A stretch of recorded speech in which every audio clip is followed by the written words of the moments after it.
School یا مدرسہ کے استاذ یا استانی کے لیے کسی بچہ یا بچی کو بطور سزا چہرے پر کالک مل کر دوسرے بچوں کے سامنے ذلیل کرنا جائز ہے؟ نیز مالی اور بدنی سزا کی شرعی حیثیت بھی بیان فرما دیں۔ مالی سزا کی تو اجازت نہیں، یہ تعزیر مالی ناجائز ہے، حرام ہے۔ اور بدنی سزا میں کچھ شرائط ہے کہ ایک تو اولیاء جو اس کے سرپرست ہے بچے کے، والدین وغیرہ، ان کی طرف سے اجازت ہو سزا دینے کی۔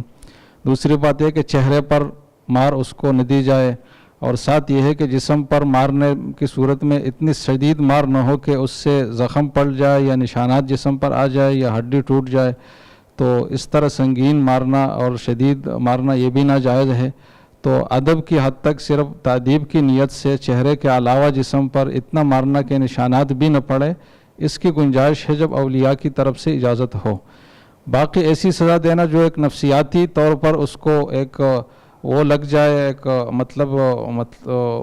کمزوری نفسیاتی اس کو لاحق ہو اور ایک احساسی کمتری میں مبتلا ہو، اور ایک اس وقتی سزا کی بجائے وہ ہمیشہ کے لیے ایک نفسیاتی اس میں مغلوبیت میں بچہ پڑ جائے، تو ایسی سزا بالکل نہ شریعت کا تقاضا ہے نہ عقل کا تقاضا ہے، اس سے بالکل اجتناب ضروری ہے۔